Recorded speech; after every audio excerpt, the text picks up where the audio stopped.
Good morning, everybody, and welcome to another Cabinet on Friday, the 30th of January. I'm your Chairman and Leader of the Council, Mark Stevenson, and as usual, I'll jump straight into the agenda. Item number one is apologies for absence. Do I have any apologies? None received, Leader. The gang's all here. Glad to know I've got my gang. Thank you very much. Number two is minutes of the last meeting. I hope you all read them. Anybody got any? Um, sorry, just anybody happy to move them? Sorry, I need a seconder, don't I, first? I'm happy to second, Leader. Thank you very much. And we agree that.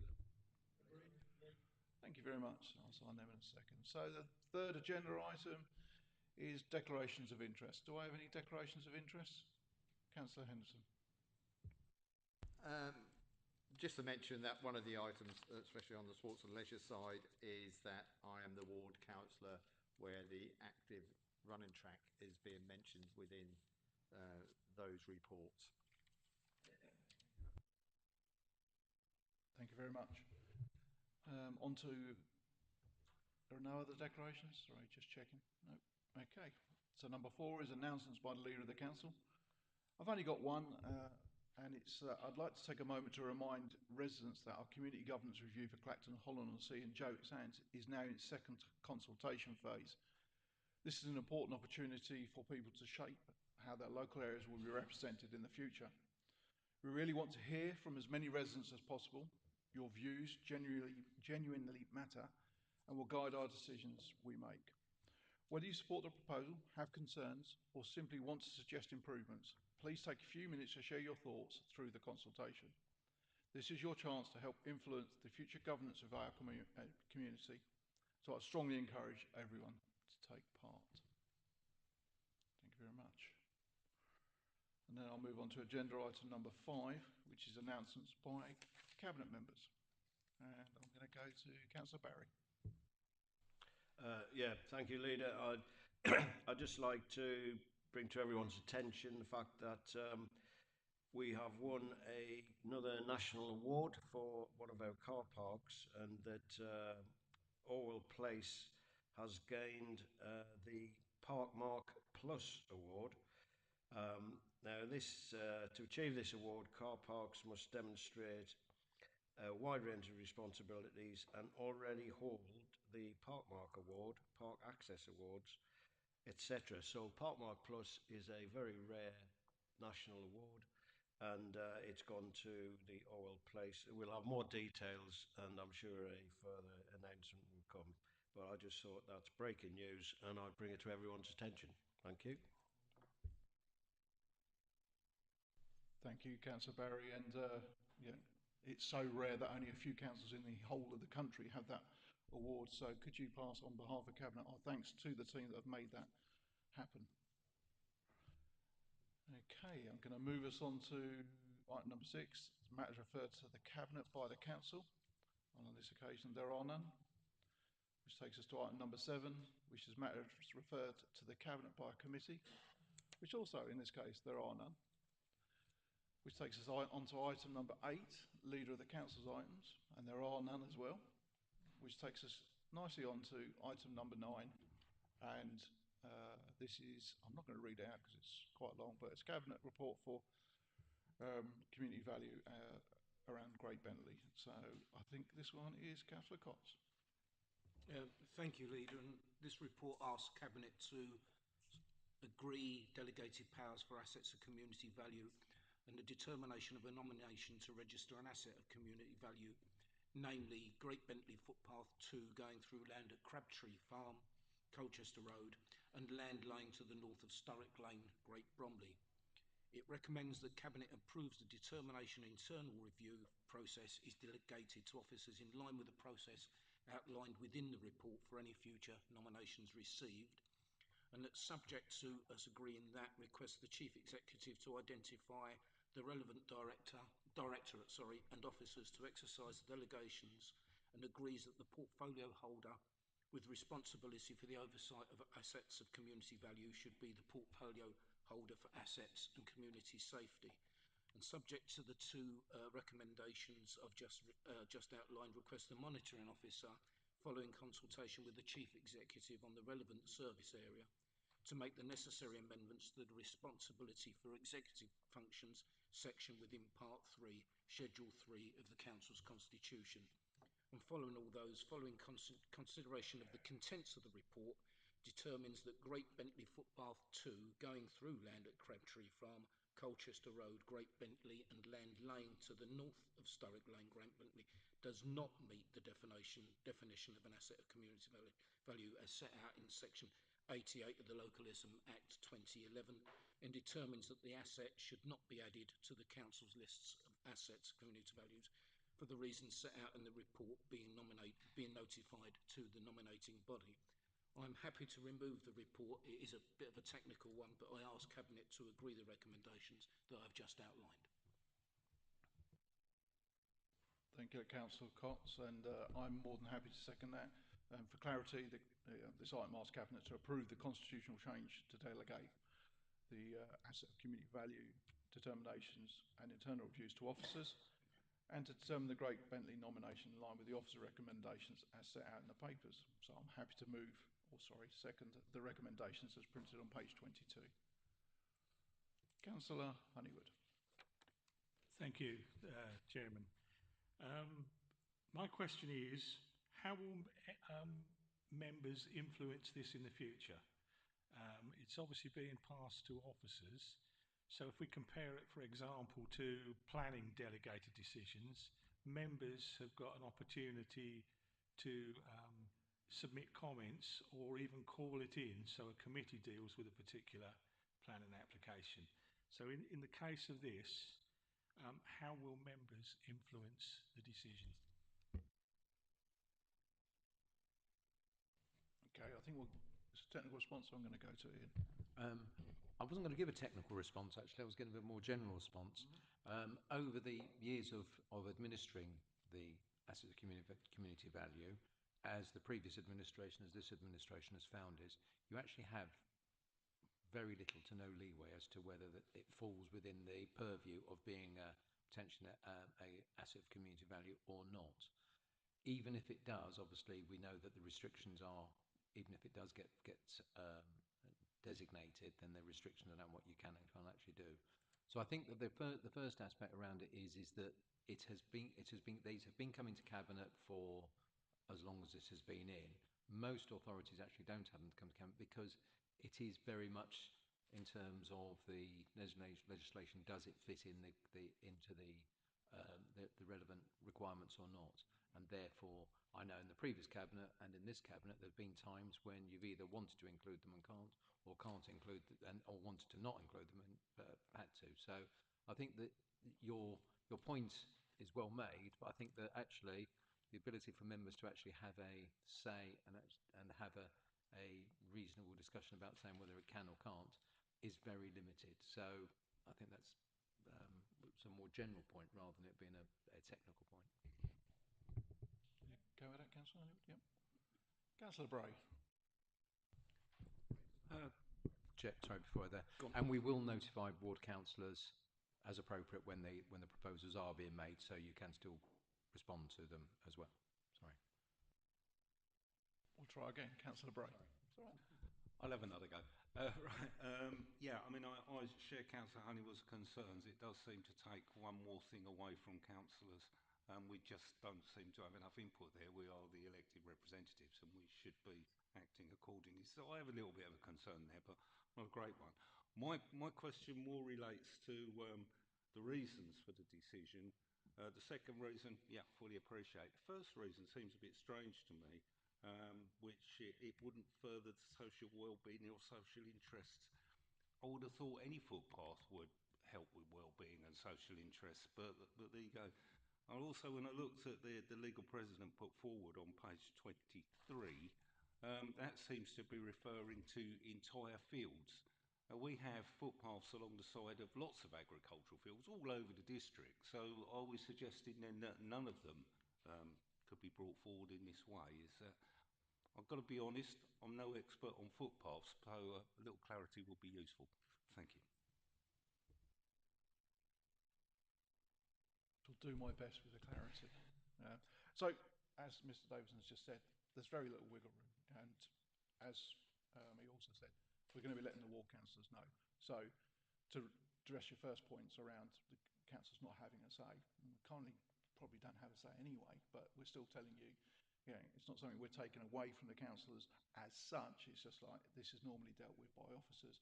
You're still going to get informed, very much like planning decisions and any HMOs or anything else that appears in wards. We still get that sort of thing, but that's still something that's dealt by our officers and not something that we do. You know, it's still subject to all the other officer decisions, and if it's a call-inable item, then you can do that. As for the pathways and around fields, not an expert on this one, so, but having read the report, I think it kind of what it implied was that if you do go down the asset of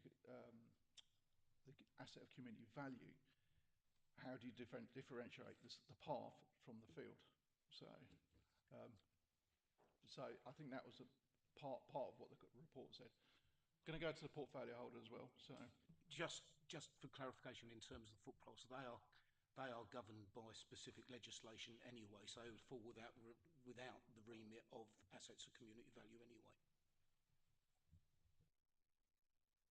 hopefully, we unmoneyfied the water a little bit. So for you, happy with that? Excellent. Yeah, principally happy with that.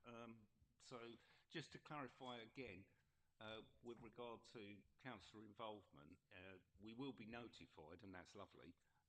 But is there something we can do with that notification if we're concerned or upset or feel it should be different? Thank you. Mr. Yes. Davidson. Yes, I mean, I think that you come in, have a conversation with the relevant officer who is dealing with it and looking at it, and then we can tell you how much you can influence it or what you can do about it. That's lovely. Thank you very much.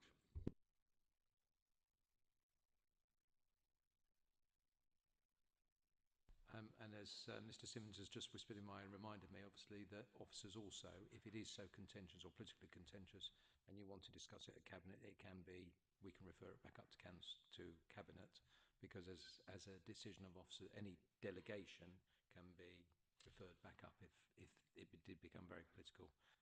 I think the restriction around, as I said, it's more around a conversation about it rather than probably about whether we can make a decision or not. That's even better. Thank you, Leader. That explains it quite nice. I'm quite happy with that. Thank you. Thank you, Councillor Bray. So it's been moved by Councillor Cox, seconded by me. The recommendations are on page 22. Are we in agreement? Thank you very much. In that case, we are moving on to item number 10, and that's me. Okay. So this is the report of the Corporate Finance and Governance Portfolio Holder, updated General Fund, Financial Forecast Budget 26-27. And as usual, I have some written words that I'm going to read out, so I capture all the relevant points. So, following on from the report we considered back in December, and my introductory words at that time, myself, my portfolio holders and officers have continued working to further develop our 2-year financial plan aimed at seeing us successfully navigate our way through to the end of March 2028. As I also highlighted back in December, the multi-year nature of the government's financial settlement was welcomed, and it complements our 2-year plan by giving us certainty and stability whilst removing potential surprises over the forecast period. The outcome of the settlement has been complicated, with work remaining in progress, especially on the business rate side of things. However, after initially working through the fine detail of the settlement, it looks like there's a bit of a mixed blessing in terms of the overall outcome. Firstly, given the change to the formula, which in principle should favour councils with higher needs, we were expecting to potentially see a modest increase in our grant funding, especially following the publication of the updated National Deprivation Indices last year. Unfortunately, this was not proved to be the case, which again goes to demonstrate why the devil is always in the detail. We plan on writing to government to express our disappointment. The flip side is that we have come out of it with a rather neutral position. Our overall funding does not change that significantly in cash terms over 26-27 and 27-28. Although we hoped for additional funding because we did not build into our initial forecasts, our financial plan has not been adversely impacted, and our 2-year plan remains on a sound footing. In terms of what has happened since we considered the last forecast in December, the report we have in front of us today sets out a number of additional details along with a limited number of changes since December 2026. I got that wrong. Three important aspects worth highlighting are the additional investments in our assets with future cost pressures now included in the proposed budget, our in-principle approach to how we are planning to demonstrate our response to responsibilities and obligations arising from LGR, and that we have increased the corporate investment fund for capital following a further review of our available capital receipts. In terms of the in-principle approach to meeting financial obligations to a new unitary council that we have set out, this level of transparency is unlikely to be commonplace elsewhere in the country or the county or the country. But as we discussed last year, we want to set out our clear financial plans as early as possible, and our 2-year plan aims to bring a number of pieces of the jigsaw together as part of securing our tendering district council financial legacy. I thank the Resource and Services Overview and Scrutiny Committee for their work, including their comprehensive questions that they asked about our budget proposals, and I look forward to presenting our final position to full council on 17th of February. Our 2-year plan and budget proposals not only continue to protect our frontline services, but they will also allow us to invest in our priorities, as well as demonstrating our commitment and obligations to the successor unitary council that will be looking after our local area residents and businesses from 28-29 onwards. Thank you for that. I do need a seconder. Have I got a seconder? Councillor Barry. Yes, thank you, Leader. I think this report shows that we are in a positive, balanced position and that we're dealing confidently with the challenges that we face now in terms of maintaining services, but also with the challenges that lie ahead up to 2028, as uncertain as that is. I think we can say that it was an interesting outcome from the local financial settlement and the fair funding review. As the leader said, we're going to write to the government about that, but we appreciate that any formula or approach used by the government relies on relative weightings across the country, but it would have been helpful if our own local challenges had been recognised via additional funding being made available to us right now. That's why we have to continue to maintain a strong underlying financial position ourselves and worry about what we can control rather than what we can't. That makes us able to react and withstand issues and challenges that are sometimes outside of our control. This general approach has enabled us to provide additional investment in our assets that in turn supports our frontline services, along with meeting other cost pressures as set out within the report. As highlighted at our December meeting, the approach we have adopted therefore enables us to balance a number of competing issues and priorities, whilst also giving us the flexibility to meet responsibilities and obligations emerging from LGR. We are doing everything as open and as transparently as possible, which continues to demonstrate the commitment we made at the start of our administration. I commend our staff and for their diligence and hard work, and fully support the recommendations in this report on pages 43 and 44, and I'm happy to second this. Thank you. Thank you, Councillor Barry. It's been moved and seconded. Go to questions. Do I have any? Okay. In that case, recommendations are set out on page 44, being moved by myself and seconded by Councillor Barry. Are we in agreement? Thank you very much. That moves us on to item number 11, and this is the joint report of the Housing and Planning Portfolio Holder and the Corporate Finance and Governance Portfolio Holder, the updated Housing Revenue Account Business Plan and Budget Proposals. And it comes as no surprise that I have more words. Okay, let's start with a bit. In terms of the budget proposals in front of us today, there has been no changes to the HRA business plan since our meeting back in 19th of December 2025. Although a limited amount of work remains ongoing to finalise the HRA budget proposals to present to full council on the 17th of February, Our detailed budget proposal at this time, along with fees and charges, the capital programme and reserves are set out within the report and appendices. Similarly to the general fund approach, to increasing transparency along with maximising flexibility to respond to emerging issues and priorities, a change has been made to the HRA capital programme that is set out in Appendix D. As discussed in the report, the capital programme reflects the commitment to maintain the necessary investment in the existing homes of tenants, but now also the increased flexibilities relating to retained right to buy capital receipts that were announced by the government last year. The capital programme therefore more broadly reflects the commitment of building, acquiring properties that are supporting additions to the existing stock to meet housing need. This approach in turn aligns with the Council's priorities, including the potential to increase the supply of homelessness temporary accommodation within the district, with a full amount of currently available retained right to buy receipts included within the proposed HRA capital programme alongside available Section 106 funding. Although we will be discussing homelessness and temporary accommodation later on in the agenda, you can see the various pieces of the puzzle being brought together to give us options and flexibility to help us manage and demand for homelessness services and temporary accommodation. As discussed earlier, we have the same financial obligations to a successor unitary council when it comes to the HRA, and similarly to the general fund. We are balancing the use of reserves within the overall development of the business plans. The business plan is forecast to generate surpluses in the medium to long term, which provides the foundations for demonstrating our obligations to a new unitary council with a well-managed and sustainable HRA for them to take forward on behalf of our existing tenants. Therefore, our plans today and those looking further ahead will enable us to remain in a strong financial position and continue our effective stewardship of our housing stock and related assets.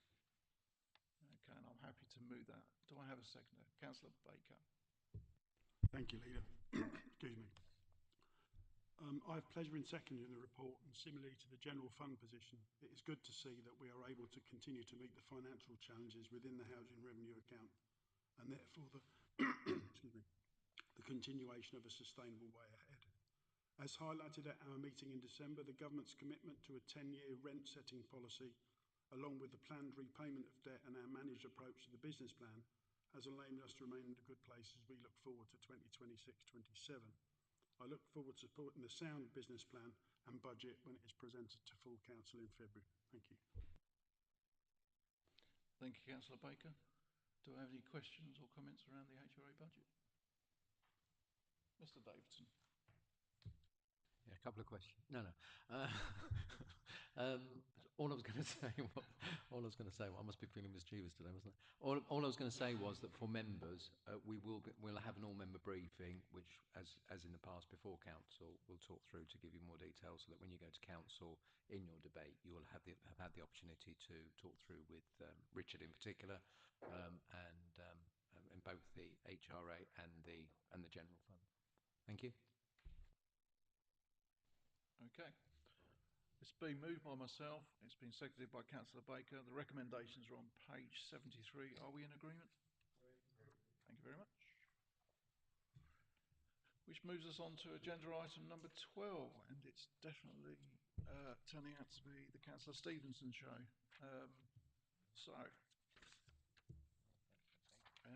Yes it is. So, item number 13, no, 12. That's why it's split across 2 pages. This is the report of the Housing and Planning Portfolio Holder, approval of revisions of the Financial Assistance Policy for Housing. Councillor Baker.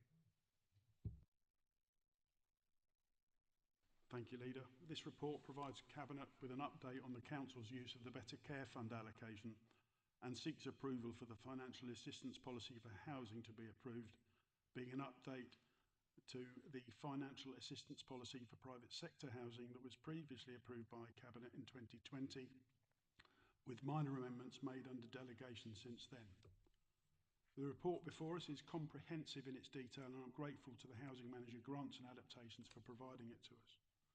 The policy, which is attached to Appendix A from page 109, sets out how the Council will deliver the mandatory Disabled Facilities Grant, DFG, and other discretionary forms of financial assistance that are all currently funded by the Council's allocation from the Better Care Fund.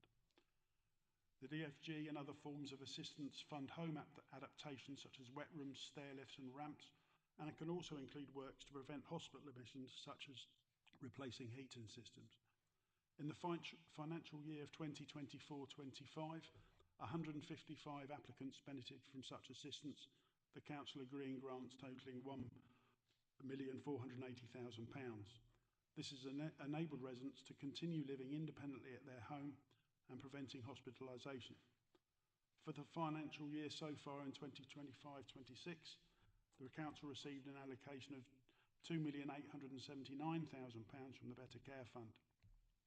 Up to November of last year, 2025, a total of £1,426,000 in grants has been agreed or committed, with a further £2.7 million worth of grants at other stages.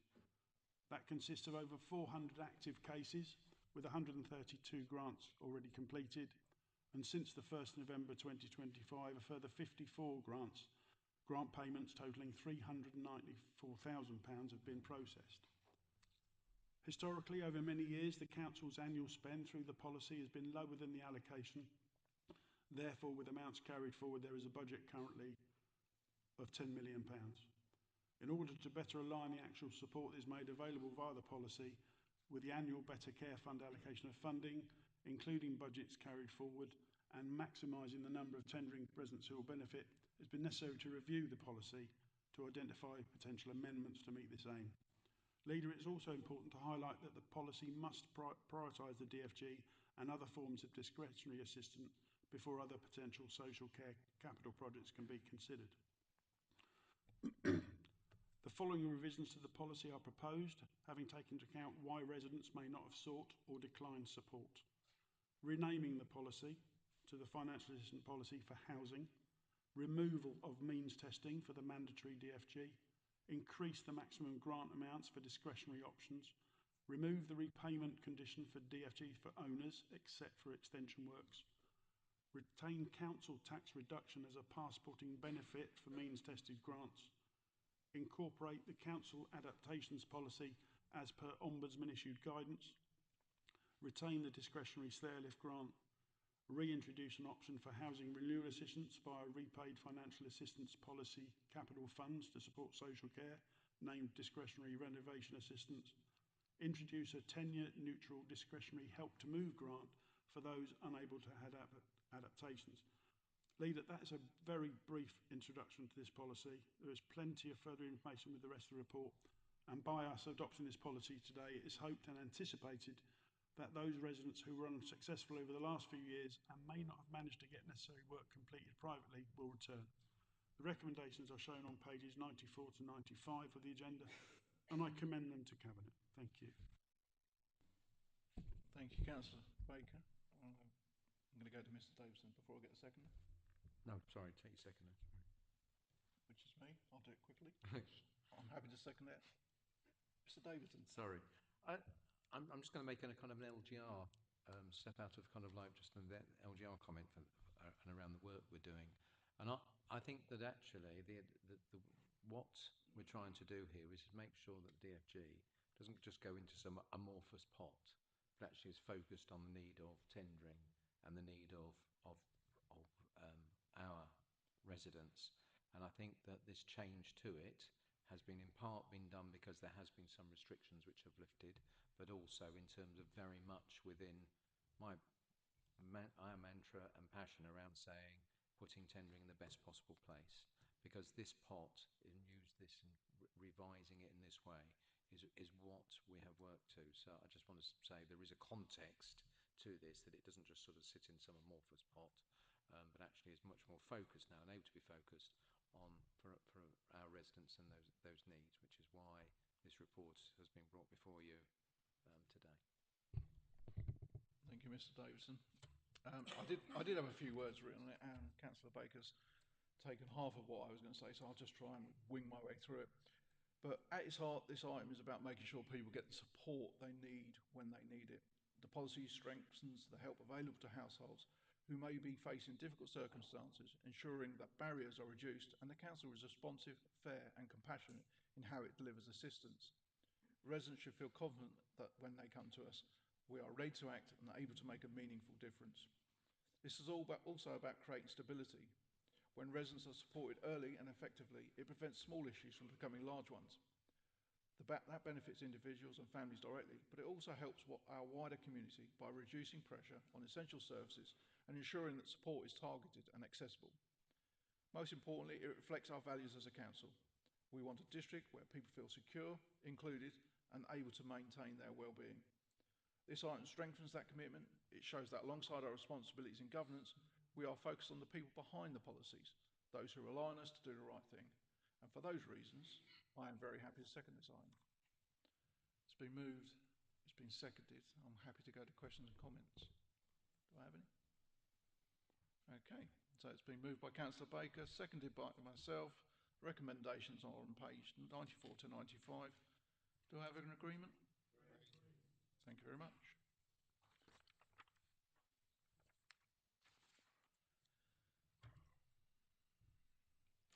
Okay, item number 13 is the report of the Housing Planning Portfolio Holder, update on homelessness and temporary accommodation. Over to you again, Councillor Baker. Thank you, Leader. This report is to provide Cabinet with an update regarding homelessness and temporary accommodation within the district, along with seeking delegation for future decisions. Cabinet will recall a report presented to it on the 11th of April 2025, setting out the details of homelessness and temporary accommodation in tendering and the impact locally, together with the associated level of spending on temporary accommodation and the resolution to set up a homelessness and temporary accommodation working group under my chairmanship, as well as an update being provided to Cabinet within 6 months, setting out the initial outcomes from the activities of the group. This report is now provided, slightly later than anticipated due to capacity and resourcing challenges, but I make no apologies for that. As you can see from the comprehensive report provided by the Assistant Director Housing and Environment, to whom I am extremely grateful. As we all know, homelessness and temporary accommodation provision places significant financial pressure on the general fund budget, with a spend of just over £2.5 million in 2024-25. Further details of that expenditure are shown on page 155 of the agenda. This is likely to continue with forecast and budget proposals for the forthcoming years set out elsewhere on the agenda. To give Cabinet some background, in 2024 and 2025, the Council received approaches from 2,190 households who were either homeless or about to become homeless. Of those, 475 were placed into temporary accommodation. 215 of those were households with a child, children, or expecting a child. In the year before, 23 to 24, temporary accommodation placements were 412, and in 2022-23 were 363. And up to the end of December last year, 2025, 358 households were in temporary accommodation, and further details are shown on pages 158, 159 of the agenda. Leader, as you know, the working group has met on a total of 12 occasions since April 2025 with a focus on agenda including risks, demand and supply. Attendees not only include our key housing staff, but also senior staff, including the Council's 3 statutory officers, as well as yourself. I'll set out a brief summary of what has been achieved, but point out there is a lot more detail within the report. Firstly, additional officer resource requirements were identified, and a homelessness early intervention officer, together with an officer focused on supporting those seeking or who had sought asylum in the country, have been put in place. Review and reintroduction of appropriate service charges for those placed living in temporary accommodation. Reviews of policies associated with temporary accommodation and rent deposits aimed at reducing expenditure and encouraging self-sufficiency from those seeking help. Legal research and advice on government regardance in regard to right to buy receipts and their use for replacement supply of housing. Review of temporary accommodation procurements with proposals to undertake a procurement exercise to ensure compliance with the relevant legislation. The review and drafting of a homelessness and rough sleeping strategy, which is also on today's agenda. Ongoing monitoring of national developments, such as the way government has changed the award of funding for homelessness, rough sleeping and domestic abuse to local authorities from 2026-27. Continuing to support the Council in responding to the ongoing challenges and the delivery of the homelessness and rough sleeping strategy, with a prioritised focus on reviewing the provision and associated options to increase the supply of temporary accommodations, including the potential use of the Council's own housing stock. The full details in regard to those that I've said above are shown on pages 159 to 162. Leader, since the report presented to Cabinet in April last year, the Renters' Rights Act has received royal assent with phased implementation from the 1st of May this year. The first implementations are as follows. Abolition of Section 21. Landlords can no longer evict tenants without a valid reason. End of fixed-term tenancies. All tenancies to become open-ended, assured, periodic tenancies. Rent increases. Limit to once per year with proper notice. No rental bidding. Landlords must list a price and can't accept offers above it. And stronger protections against discrimination, those with children, benefits, and for repairs. It is expected that private renters will have increased security of tenure with the intention that homelessness is reduced. However, an unintended consequence is that private landlords may leave the market, and therefore the number of rental properties will reduce, leading to a potential increase in homelessness. It's far too early to predict the impact that will be experienced here in tendering. Leader, that's all I have to say in relation to the report. The recommendations are shown on pages 152, 153, and I commend them to Cabinet. But before I finish, Leader, I think it is only right that I pay tribute to our staff again, those who deal first-hand with people who are homeless or facing homelessness. We, I hope, have never been in that position. But when people are facing their own personal struggles at their lowest ebb, it is our staff who deal with them professionally with compassion, courtesy and kindness. They're a credit to this Council, they are a credit to themselves, and I think it is only right that we acknowledge that, not only as Cabinet and Council, but personally. Thank you, Leader. Thank you, Councillor Baker. Feels like you've read half my speech, half of what I was going to say with that last comment. So I'm happy to second this. For me, the work's always been about the human element. Behind every statistic is a person, an individual or a family who are facing one of the lowest points in their life. When people find themselves in crisis, whenever through homelessness, unexpected financial pressures, or sudden personal difficulties, they are not looking for bureaucracy. They are looking for understanding, dignity, and a path forward. This report strengthens our ability to provide exactly that. Having served on the Working Party, I have seen firsthand the commitment, compassion, and attention to the detail that colleagues and officers have brought to this issue. The aim has always been clear: to create a system that supports people quickly, respectively, and efficiently, reducing both the emotional impact on residents and the financial strain on the Council. This item also reflects a responsible approach to public finances by improving processes, strengthening early intervention, and reducing the need for costly emergency measures. We can bring down the overall bill. These reforms do not just save money, they ensure that every pound spent delivers better outcomes for residents who needs the help the most. Ultimately, this is about doing the right thing for people at a time when they need the Council to stand with them. It is about compassionate fairness and good stewardship, and I'm proud to second this item. So it's been moved by Councillor Baker, seconded by me. I'm happy to open it up to comments or questions. Councillor Plater.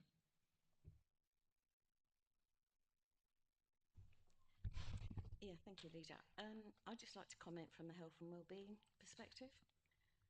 The actions outlined in the report make a strong and positive contribution to the wider determinants of health. Access to safe, stable and good quality housing is one of the most important foundations for good physical and mental health. By improving the supply, quality and management of temporary accommodation, and by strengthening early intervention and prevention, the Council is directly supporting better long-term health outcomes for residents, increasing access to self-contained accommodation and creating clear pathways into settled housing all help reduce stress, instability and the risks associated with poor living conditions. The introduction of dedicated early intervention roles, improved messaging at first contact and revised policies that encourage self-sufficiency further support residents to maintain independence and avoid the harms associated with homelessness. it goes without saying that safer living conditions, greater financial stability, and improved emotional well-being contribute to healthier communities, which is one of the aims of our health and well-being strategy. Thank you. Thank you. Councillor Placey. Anybody else? Councillor Honeywood. Thank you, Chairman. Yes, on page 153, the fourth recommendation reads, requests officers to undertake a procurement exercise to identify future providers of high quality temporary accommodation within the private sector aimed at improving quality whilst providing price certainty. Can I ask, firstly, has that process already begun? And secondly, does that include 1 Wellesley Road in Clacton? Councillor Baker. In regard to your first question, has it already begun? No. It has been discussed about procurement of temporary accommodation and whether we need to go out to procurement in regard to the regulations under the Procurement Act. So that will be going forward. Your second question about 1 Wellesley Road, that's the one on the corner with Pier Avenue, isn't it? Yeah. Yeah, I know. It's the old school. Yeah, I know what you mean. Yes, I've seen the planning application. I haven't fully read all the documents, but I am aware that conversations have been had with our staff, having been approached by the people concerned with that property. The outcome of those conversations, I cannot tell you what they were. No decision has been made as to whether we will use that as temporary accommodation. We need to see what they are actually offering and whether it is suitable for needs. That is a conversation I'm going to have with the corporate director and the assistant director on Monday. And I'll note it because it wasn't something I was going to do, but I will, and I need to find out what else has been discussed. I hope that answers your question for the moment. So, no, it doesn't at the moment, I think would be the short answer. The no, it doesn't at the moment. Can you just clarify that? If it proves to be that it's a high quality and price certainty, as it's outlined in the recommendation you mentioned, then it was something we would consider. Whether we go ahead with that, but obviously we have to consider everything. Because the concern is that reading the documentation, it's a foregone conclusion. Like I say, I haven't read all the documents. I did see something in one of the documents when I skim read it, and that raised concerns with me. It's not something that I've discussed with officers yet. That planning application has yet to be determined. So I think I'd better be careful. Anything else I say that doesn't prejudice anything around that. We'll let officers deal with the planning side of it, and I will deal with the housing side or temporary accommodation side of it.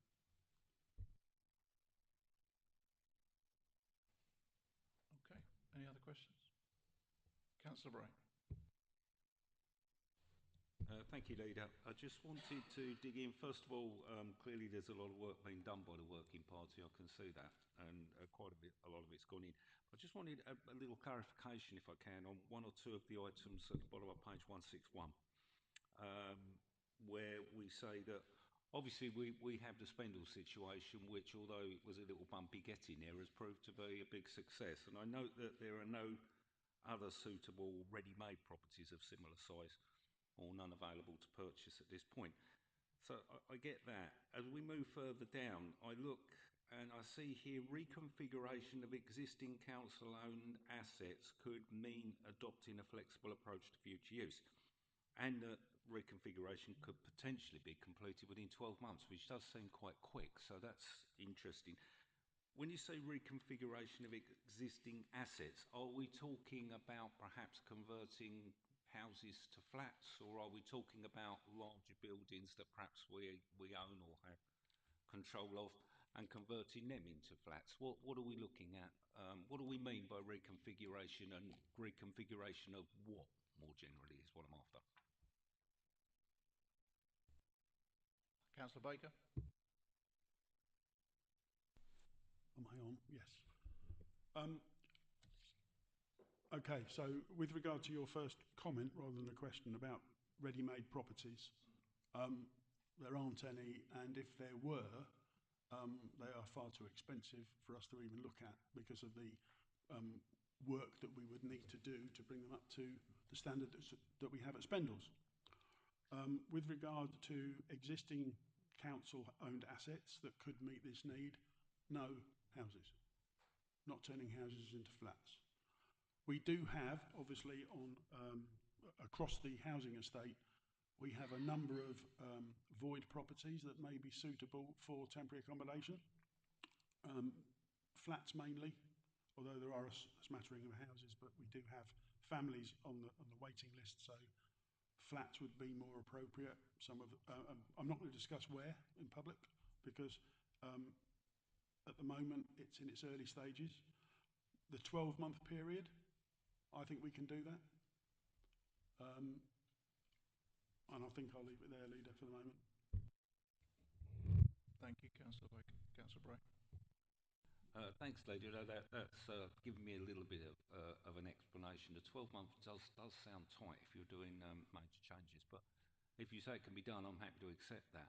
I'm also looking further down. First of all, your comments on the voids and what's described here as the harder to let properties. That would have seemed an obvious choice to me for temporary accommodation. If somebody needs accommodation, I'm quite sure they would rather be in a hard to let property than no property at all. Pretty sure that's the case.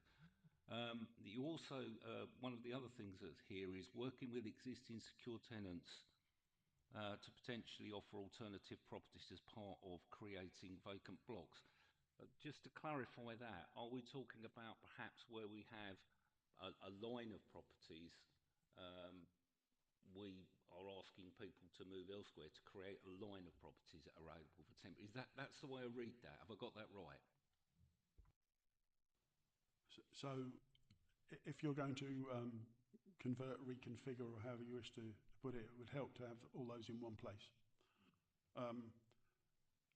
If we have to ask tenants to move, then obviously we will be offering them suitable accommodation elsewhere nearby, preferably, because obviously, and it would depend as well, because it could be, and this is speculation on my part to an extent, it could be that we have households that are, I call it over-occupying. So in other words, the property that they have at the moment is not suitable, as in it's too small.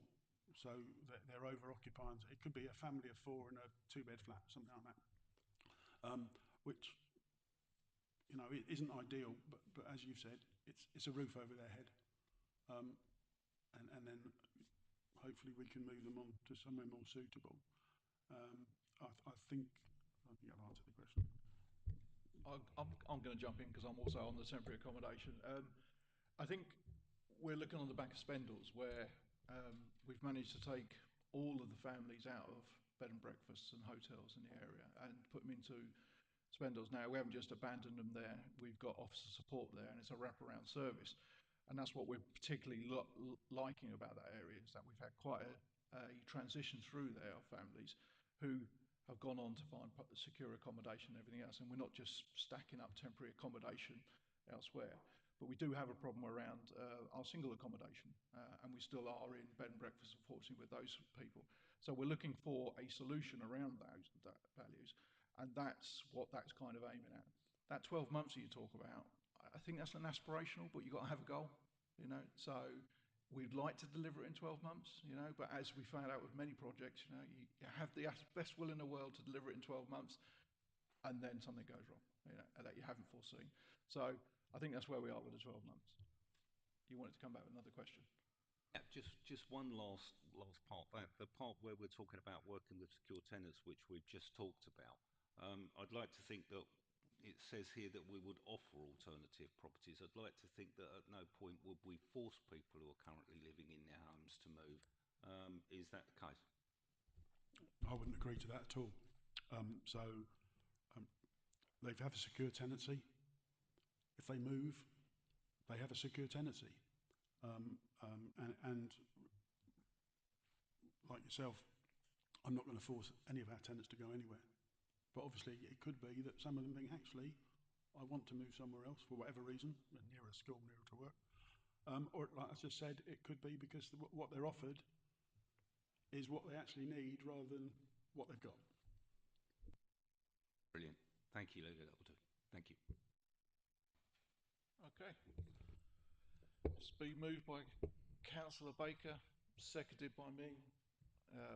Recommendations are on page 152 to, no, they're not. Yes, they are 152 to 153. Are we happy to agree? Thank you very much. On to item number 4,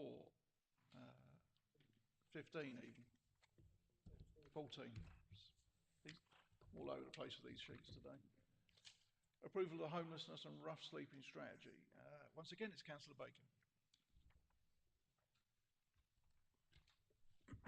Thank you, Leader. Pleased to introduce the proposed homelessness and rough sleeping strategy 2026 to 2031. The strategy comes at a time when, as we know, homelessness pressures are rising both locally and nationally. As Cabinet we hear from the previous report, the challenge continues to grow, and as I have said, demand on our services has increased year on year. The cost of temporary accommodation places significant strain on the budget, and the complexity of individual cases continues to deepen. Against that, it is essential we set out a clear, forward-looking and deliverable approach, and the strategy before Cabinet today does exactly that. The draft strategy has been developed following the work of the cross-party homelessness and temporary accommodation working group. I should actually say, forget cross-party, because it's not Widdicombe. Updates previously reported to Cabinet and analysis of the pressures being felt across the district and consultation with partners and stakeholders. It recognises not only the scale of the challenge, the changing nature of homelessness, the issues faced are not limited to ruthlessness. They include family breakdown, domestic abuse, economic instability, private sector insecurity, and the wider cost of living pressures. The strategy sets out a framework that is proactive, preventative, and realistic. The strategy prioritises early intervention and prevention, strengthening front-end advice, mediation, and partnership working so that we prevent homelessness wherever possible, reducing the use and cost of temporary accommodation by increasing the supply of appropriate options, supporting move-on pathways, and making full use of opportunities within our housing and planning functions.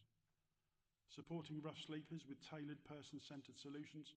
This includes strengthening our outreach, continuing partnership work, and ensuring support is not just about securing a bed, but addressing the underlying causes. Working collaboratively across the sectors with health partners, voluntary organisations, social care, support services, and neighbouring authorities to deliver joined-up outcomes. And preparing responsibility for the future, ensuring that the Council's approach aligns with the context of local government reorganisation and the need to leave stable, effective arrangements in place. The report reminds Cabinet of the progress made, particularly through the working group. It consolidates those improvements and provides a 5-year plan that is ambitious and achievable. Importantly, while the strategy sets out clear direction, it maintains flexibility. Given the uncertain national landscape and the upcoming structural changes in local government, it is vital that we have a strategy robust enough to steer us, yet adaptable enough to respond to emerging challenges. Leader, I make no apology for reiterating that homelessness remains one of the most difficult and costly issues we face as a district, not just financially, but socially and morally. This strategy acknowledges that reality and provides a strong, coherent and compassionate plan for moving forward. It places prevention at the heart of our approach, recognises the importance of partnerships and sets a clear expectation that we continue to support some of the most vulnerable people in our community.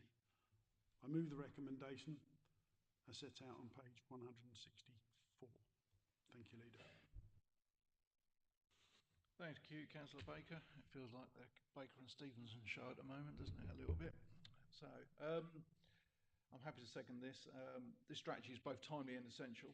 As highlighted in the supporting papers, local authorities are legally required to maintain an up-to-date homelessness and rough sleeping strategy, refreshed over 5 years, to ensure that we have a structured and forward-looking approach to preventing and addressing homelessness. Tendering has seen significant and sustained pressures. Inquiries to our homelessness services have risen sharply over recent years, with demand from single people increasing at an even faster rate. These figures represent real people facing instability, vulnerability, and often crisis, and our response must both be compassionate and robust.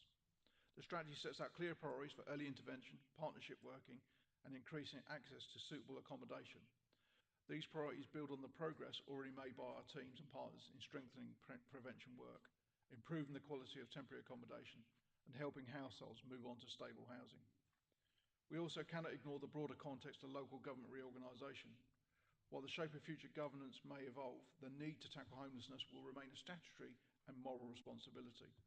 The strategy is being drafted to remain relevant and resilient across that transition. By adopting this strategy today, Cabinet signals our continued commitment to reducing homelessness, supporting vulnerable residents, and ensuring that this Council and any successor authority remain focused on delivering effective and preventative services. I am more than happy to second this one. So it's been moved and seconded. Have I got any questions or comments? Councillor Honeywood. Thank you, Chairman. Page 171, one of the under priority 3, one of the bullet points is exploring the use of modular homes to provide accommodation for support for our most complex and high need rough sleepers. Can you just, I think for clarification, say what you mean by modular homes, and also have you identified locations for these?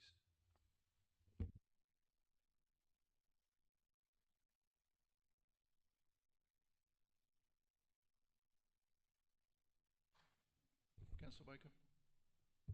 Sorry, Chairman, I was just writing down the question so I didn't miss anything. What is meant by modular homes? There are a number of companies out there, out in the wide world, who provide sort of self-contained units. Some of them look like little shipping containers, some of them look like chalets, some of them like glamping pods. To give you an idea of what they look like, that's what I would interpret a modular home would be. So not a permanent fixture in one place.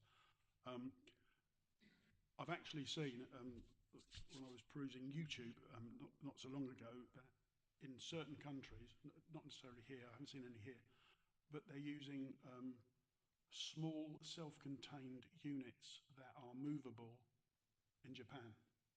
They're using them for hotels at the moment, but they could be used for homelessness. So that's what it means by modular. So something that isn't necessarily a permanent thing, it could be temporary. So it could be on a piece of land that is suitable, that could host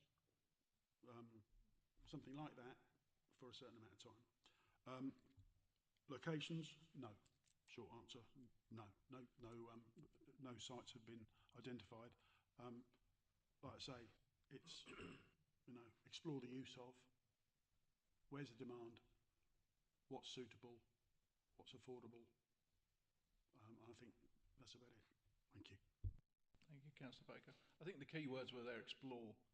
I don't think there's any commitment as such. We want, it is a potential solution like a lot of other solutions that are put forward to us. But at the moment, it's just, we shouldn't leave it off the list, but we've included it. It's because we want to have a look and see if it is something that would work for tendering, or who knows, it might not, and we might decide to go a different direction.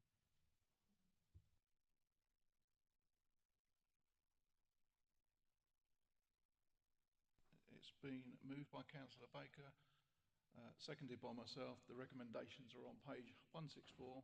Are we in agreement? Okay, and we move on to item 15. Anybody want to guess who's going to lead this one? Councillor Baker. Thank you, Chairman. Not as in-depth as the previous report. I'm pleased to present this report for Cabinet's consideration to approve the adoption of the lift and lifting equipment policy and the water hygiene policy for our council's retained housing stock. As a responsible landlord, Tendring District Council has a duty to ensure the safety, well-being and dignity of our tenants, and these policies are a vital part of that commitment. The first policy, the lift and lifting equipment policy, sets out clear procedures for the regular inspection, maintenance and risk assessment of all lifts and lifting equipment in our properties. This ensures that any issues are identified and addressed promptly, minimising risk to residents and staff.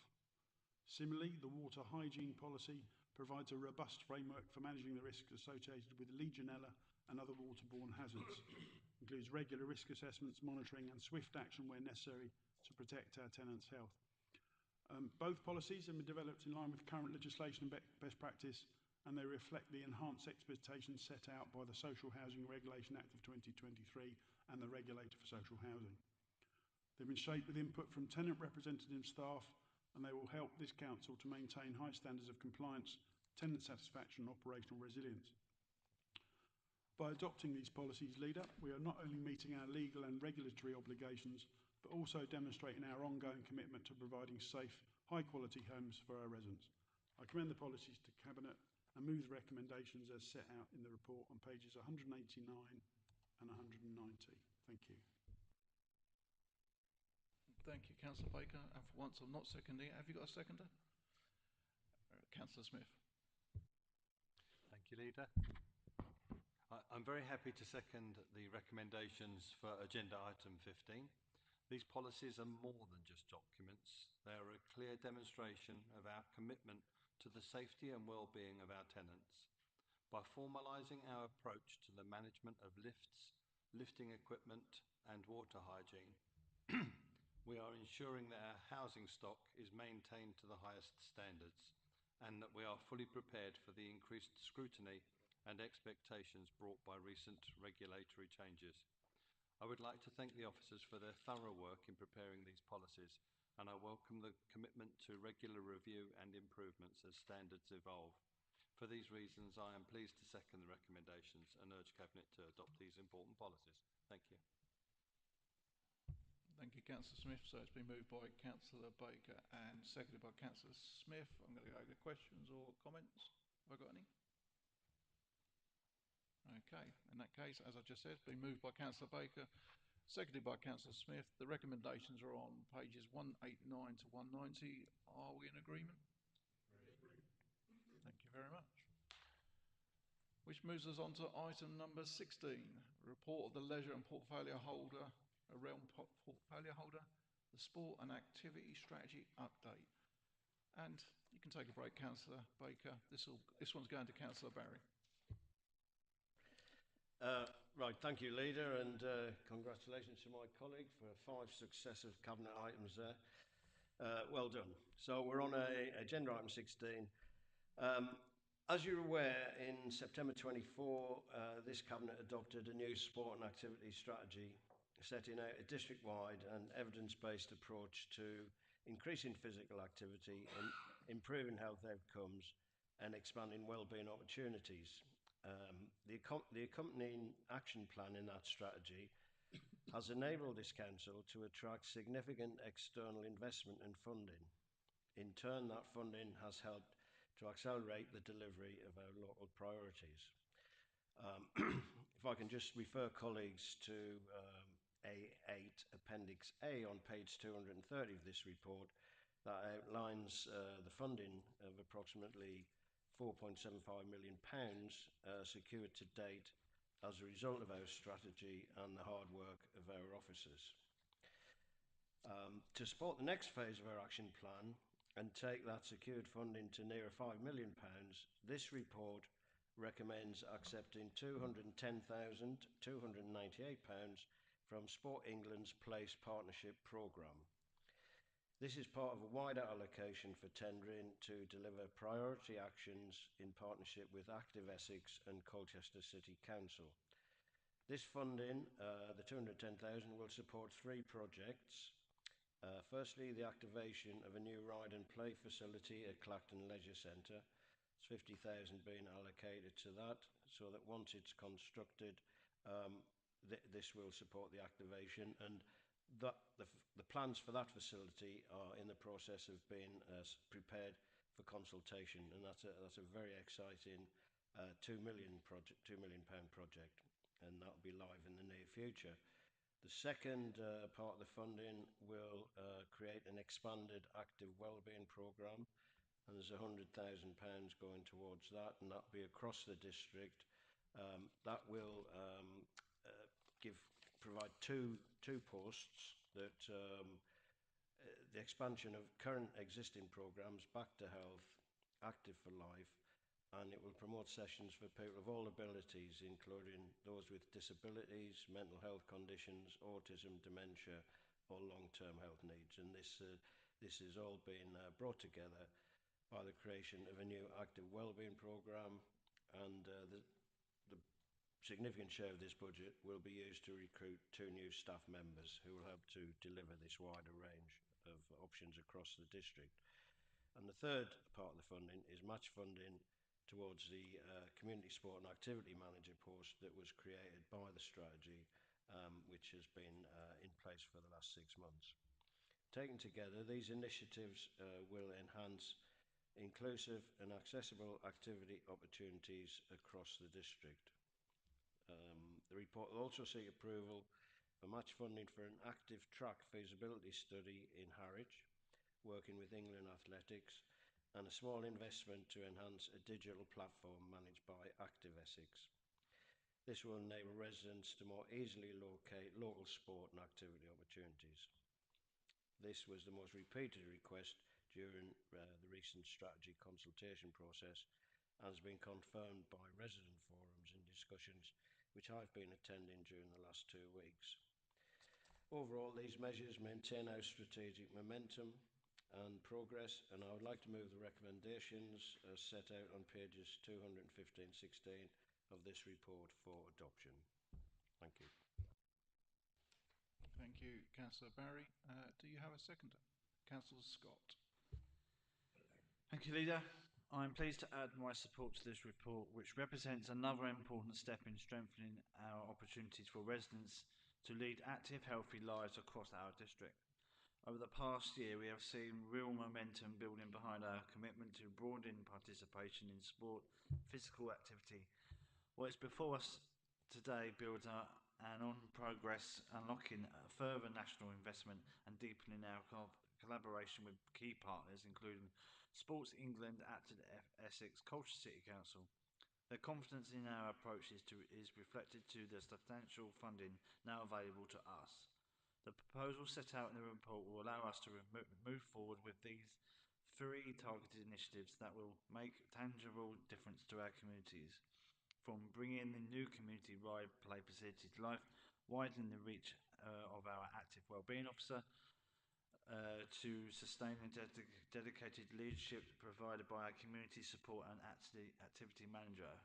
Each element will strengthen our capacity to build residents in all ages and abilities. These actions reinforce our long-term vision and ensure that strategy continues to be delivered in a way that reflects local priorities.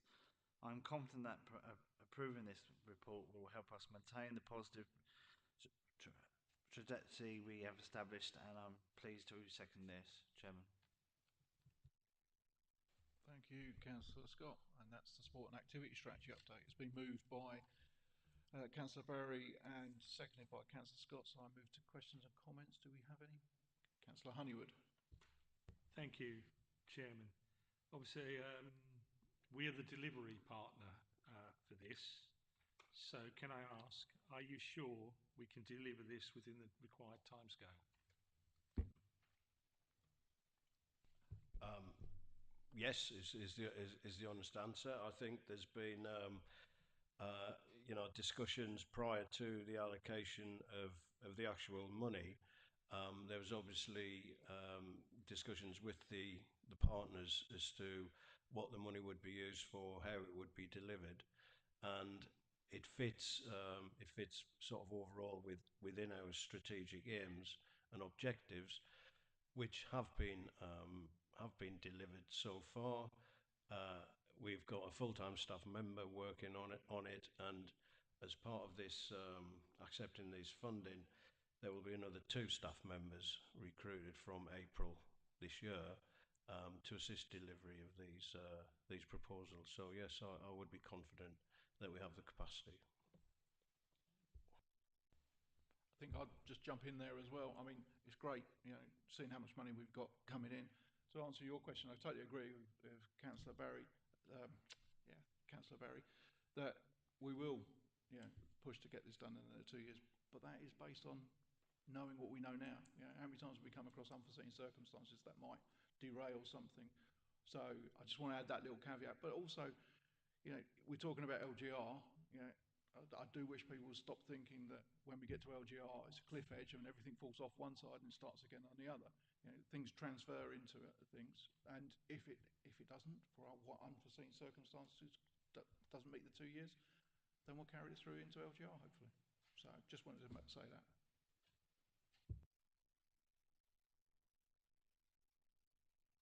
Questions, comments? No. Okay, it's been moved by Councillor Barry, seconded by Councillor Scott. Recommendations are on page 215 to 216. Are we in agreement? Thank you very much. Agenda item number 17, and this is Councillor Cox. Thank you, Leader, and I'm pleased to present the updated safeguarding policy and procedures for 2026 to 2027. Tended District Council already has strong and well-established safeguarding arrangements. This update ensures the Council remains fully compliant with the latest legislation and best practice. Our safeguarding framework includes mandatory safeguarding for all staff, including prevent awareness, robust safe recruitment practices with disclosure and debarring service checks for identified roles, clear reporting and whistleblowing procedures supported by a dedicated safeguarding team, designated safeguarding roles including a lead professional, designated safeguarding lead and safeguarding champions across all our directorates, strong multi-agency working in line with Essex safeguarding boards and SET procedures. This update strengthens our existing policy and procedures and demonstrates our ongoing commitment to protecting vulnerable people and also to support our workforce. In moving the report, I would ask that Cabinet approves and adopts the updated safeguarding policy and procedures 2026 to 2027 as the Council's formal safeguarding framework in line with its executive responsibility for strategic policy. Notes that the safeguarding handbook for staff and any staff-related safeguarding procedures will be presented to a future meeting of the Human Resources and Council Tax Committee for approval in accordance with its constitutional remit, and that the Cabinet authorises the Assistant Director for People, in consultation with the portfolio holders with responsibility for safeguarding and the Head of Paid Service, to make any further amendments to the safeguarding policy and procedures and associated policies as may be required to ensure compliance with future changes to safeguarding legislation. May I also pass our thanks on to all those involved in ensuring our safeguarding procedures are robust, clear and precise. I move the recommendations on page whatever number. Yeah, thank you. And thank you, and hope that Cabinet agree this policy, which is very important to us. Okay, thank you for that, Councillor Cox. You do need a second. Have I got a second? Councillor Placey. Chair, I'm very pleased to second this item. It supports a culture where safeguarding is everyone's responsibility.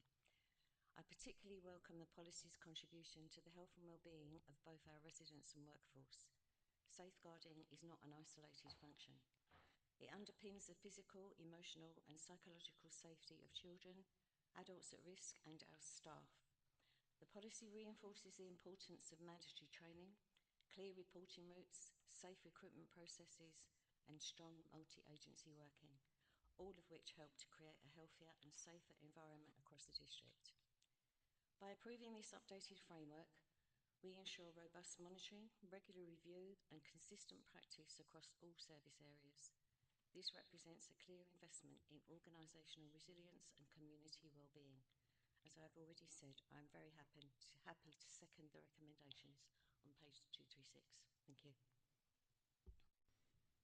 Thank you very much. So it's been moved by Councillor Cox and seconded by Councillor Placey. Do I have any comments? Councillor Henderson. I'm very pleased with the report and really pleased to support it. If I could draw members' attention to, I think some of these pages are mixed, but 238, but it says point 2, working together to safeguard children. Statutory guidance requiring agents to collaborate to safeguard children, and it goes on further to say about keeping children safe in education. I think all of us around the table, there's been scrutiny on this, and there's certainly been scrutiny at Essex County Council about the missing children issue, which has been increasing over years, and it is an issue that is worrying, not just to us, but the Children's Commissioner as well, who's raised concerns about more and more children not being in education and missing school. Some of them on elective home education. I'm not saying all of that, but because there's a number of home elected education which is going really well, and parents are doing that for the right reason, and there's really good outcomes for the children. But there are a number that are really worrying issues around more of that. And so I'm really pleased that this is mentioned in here, and that we can join up that thinking, because it says work and collaborate with other agencies. I'm pleased that we're making our staff aware of this, because we will come across that around this district, not just this district, but Essex county wide. So I'm more than happy to support this and make sure that we include those checks. Government is coming forward with new legislation on mandatory registration of children which are not in school. The sooner that comes in, the better. Thank you. Thank you, Councillor Henderson. Okay, it's been moved by Councillor Cox, seconded by Councillor Placey. Recommendations on page 236. Are we in agreement? Thank you very much. At this point, I'd just like to say thank you to Councillor Cox. So he has got a train to catch at 12 o'clock. Please feel free to leave whenever you want. Agenda item number 18, and the last agenda item, is a management team item, and it's for us for noting. I believe at this point Mr. Davison would like to come in as well. Thank you, Chairman. Your first time was from the monitoring officer for noting. I've got just a couple of other things. Just wanted to update you on the management team notices. One is that it has been announced this week that the county council elections will be taking place. So just to assure you that our teams are working to prepare for those. They were already working. We already did have venues with bookings. So the team is obviously swinging into full steam ahead to ensure that that takes place. The second thing is that the leader made an urgent decision, which Councillor Honeywood supported in terms of it not being called in so it could be enacted, which was for the energy efficient heating system was being replaced, the Salix one basically, for £60,000, which was for the replacement, to add to the capital replacement fund. And I'd just like to update you, say that the contractors are now on site and are working on it. And the second urgent item which the leader had made was around the responses for LGR, and just to say is that Mr. Simmons actually did the submissions for those, so those submissions have gone in. So again, that was an urgent item, but I just wanted to let you know that those submissions have been made to government. We made comments on all 4 of the Essex submissions and also the Suffolk submission, because that affects us because of the proximity of our border. So just to say that those decisions were made, they have both been enacted, and both are in train. And then the other one is that Mrs. Hastings' report, as per your agenda, Chairman. Well, that's a nice segue. Thank you for that, Mr. Davison. Back onto the agenda item. So I do need a mover. Thank you, Peter. I do need a mover for this item, and I believe we're back to the Councillor Baker show. Yeah. Last thing on the agenda. Last thing from me. Leader, the report is for noting by Cabinet in regard to 2 findings of maladministration by this council. By firstly the Local Government and Social Care Ombudsman, and secondly the Housing Ombudsman. The full recommendation is shown on page 285 of the agenda. But briefly, the circumstances of each are as follows. Firstly, a parent with 2 children who was facing eviction approached the council in the late summer of 2024 And within that period, exchanges occurred between them and the council, and the Ombudsman criticised the council for a gap in that exchange of 18 working days. At the time, and in view of the difficulty in finding suitable private rented or social housing to meet the family's needs, the parent and children were placed in bed and breakfast accommodation. Their stay was for 8 weeks and 1 day, which, as Cabinet will know, is over the maximum of 6 weeks allowed by law and government guidance. As a result, the Ombudsman found maladministration by this council in respect of the 2 weeks and 1 day period and recommended that an apology be provided as well as a payment of £600. Both the apology and payment have been actioned, and payment was made in November 2025. In addition, officers have been reminded of the expectations around timescales for correspondence exchanges with homeless applicants to address the concerns in this case as raised by the Ombudsman.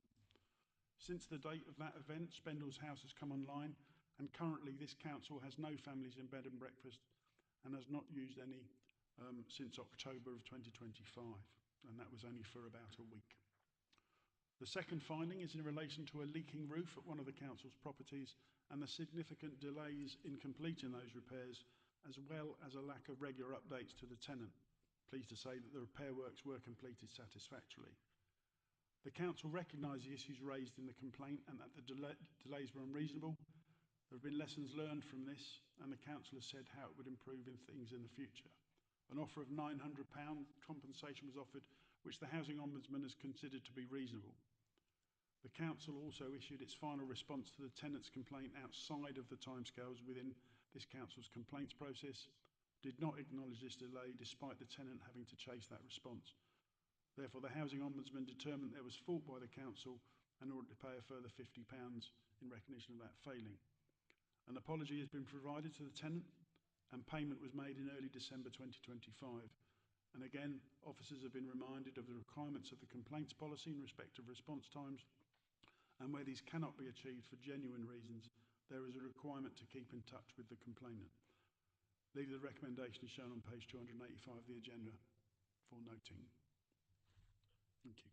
Thank you, Councillor Baker, and I'm happy to second that. Any comments or questions? Okay, it's been moved by Councillor Baker, seconded by myself. Recommendations on page 205 for noting. We all agreed? And that is the last item on the agenda. Just remind people that the next scheduled meeting is on Friday the 27th of February, and I hereby close the meeting. Thank you very much.